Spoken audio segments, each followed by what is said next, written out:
2, 3, 4.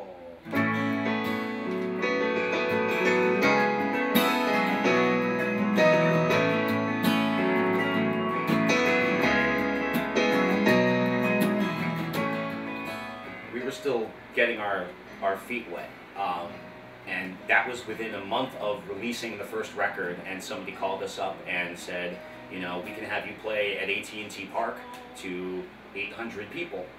And we were like, yeah, of course, we'll pay for our own. It was for a charity too, so we weren't going to get paid for the gig, but we were like, you know, this is great exposure, it's a great cause, and I'm originally from San Francisco, so we didn't have to pay to stay there. So we, you know, just paid for our own plane tickets and flew out there. Now, if we'd known that we weren't going to have our own sound guy and we were just going to be kind of off in the corner of the stadium in a way that, without a stage or anything, just kind of off on the warning track somewhere, I think we would have done a lot of things differently with regards to preparing for and choosing that gig. We actually got offered to do that again this year and decided we don't particularly want to pay $500 of airfare to do that again.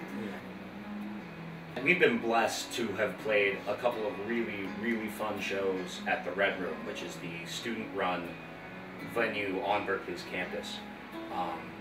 That's just it always sounds impeccable there. It always looks impeccable there. We've had some really great bands on the bills too. That's been the coolest thing.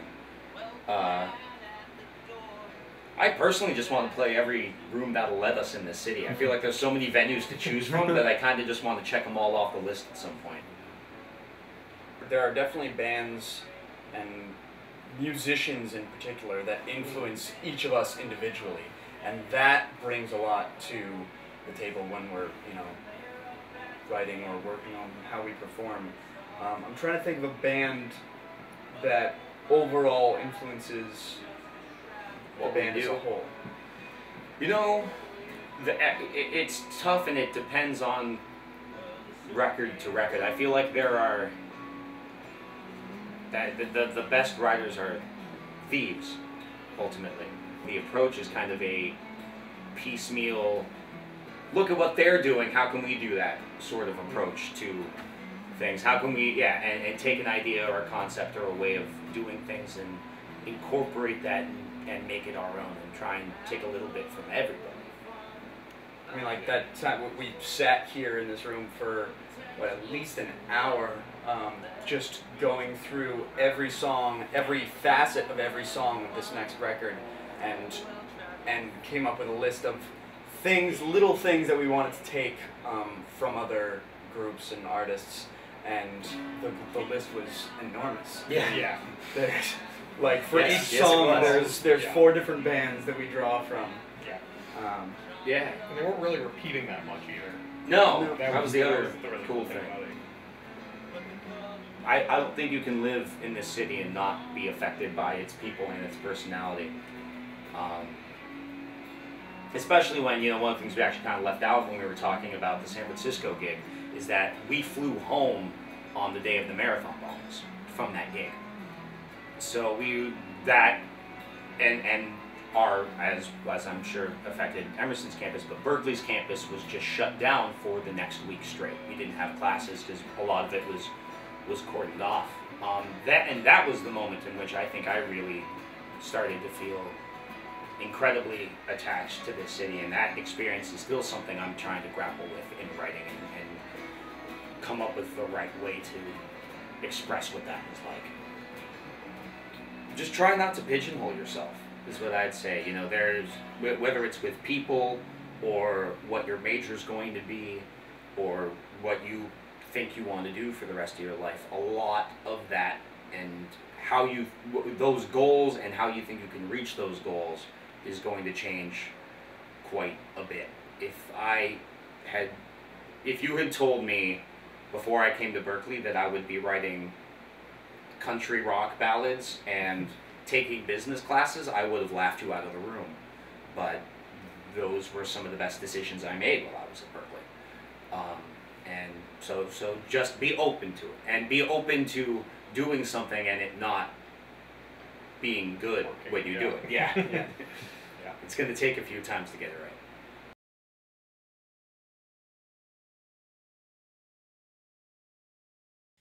And it hit me like a ton of bricks.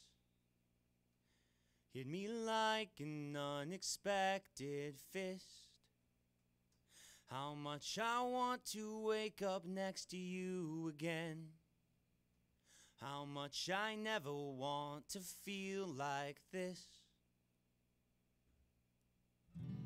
How I long to see those eyes. They might just bring the twinkle back to mine. I bought my ticket, not knowing how much had changed, till I saw it on your face. Now I'm asking friends for shelter from the rain.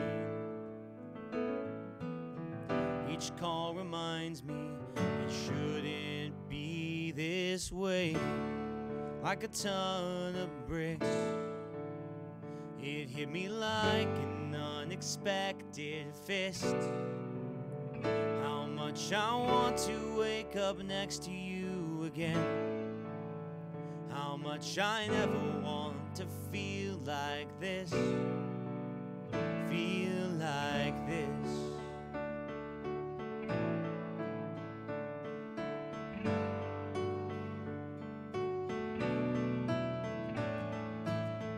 Last night I slept 3 to a bed, but I lay awake, clinging to this hope trapped in my head. Could I still find you for a night and unpack my things? Instead I'm brooding over beer, staring out the window as if you might appear. Life is in this duffel at my feet, and it weighs on me like a ton of bricks. It hit me like an unexpected fist. How much I want to wake up next to you again. How much I never want to feel like this. And this skyline seems so strange to me. I don't know where I am, just where I wanna be. I'll walk it off until I find a place to sleep. I'll walk it off till I don't feel the stain.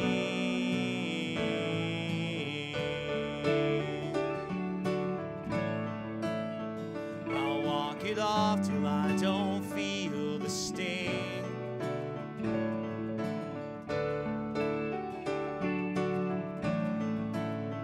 I'll walk it off till I don't feel the sting.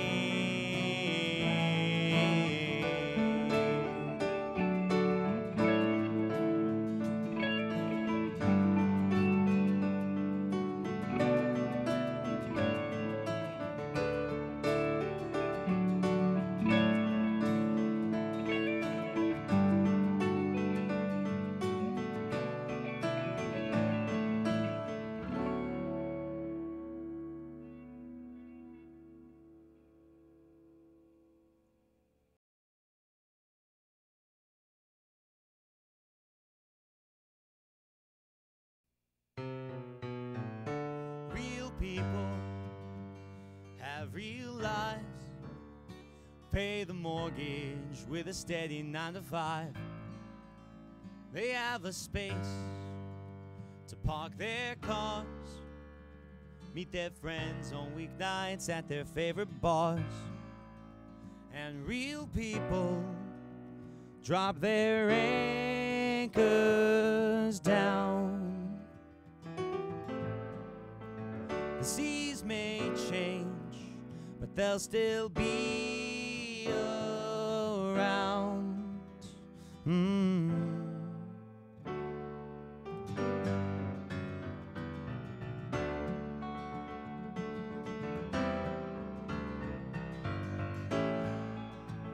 Well, I can't tell you where I'll be come September, and I have lost my lease.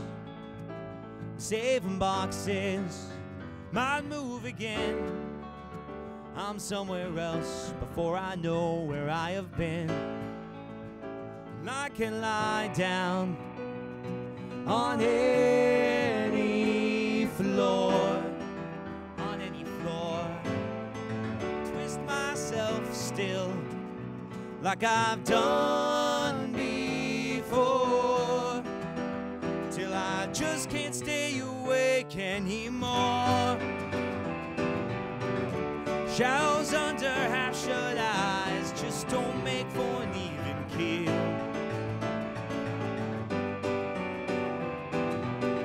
I'm sailing blind in half the time. All I wanna be is real. You.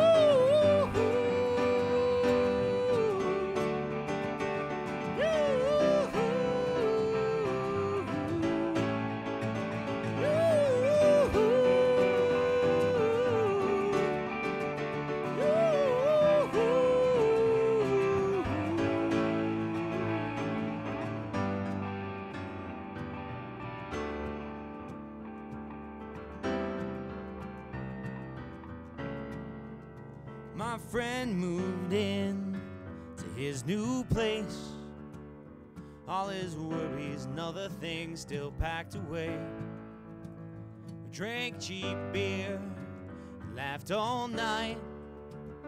Didn't notice when tomorrow became today. Real people someday will be. Someday we'll be real people. Someday we'll be as real as we care to be.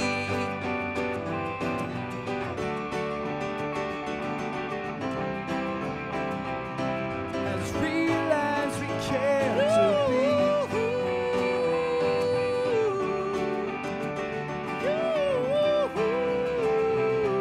As real as we care to be.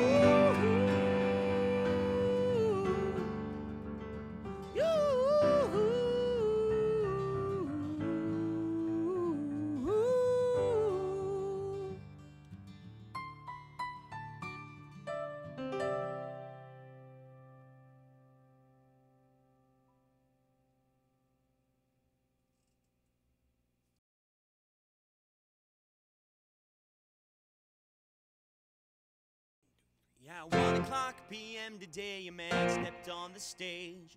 His voice was calm and perfectly attuned. His speech was full of wisdom, not a trace of desperate rage. And he boldly spoken truths all afternoon, as if he was preaching to an empty room.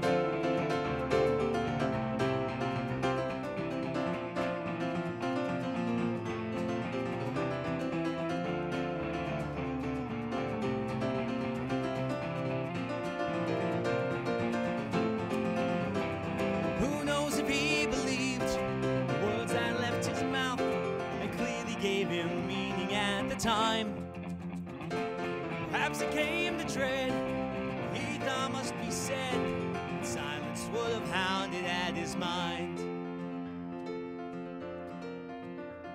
And he spoke of painful yesterdays as flogging on his friends, points toward tomorrows yet to bloom. He called upon the present to be a time to make amends. In the end, it seems he spoke too soon, for he was preaching to an empty room.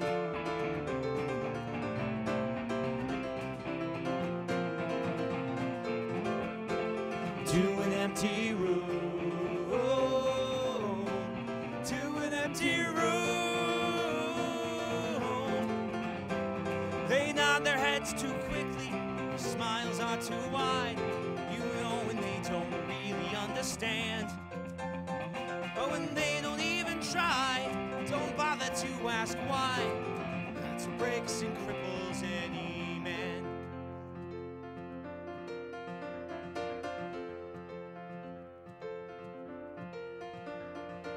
The room was simply silent. resoundingly austere. The theater and crowd were cloaked in gloom. Quietly he left the stage, guided by his fears. Now he questioned all he had assumed as he disappeared into the empty room.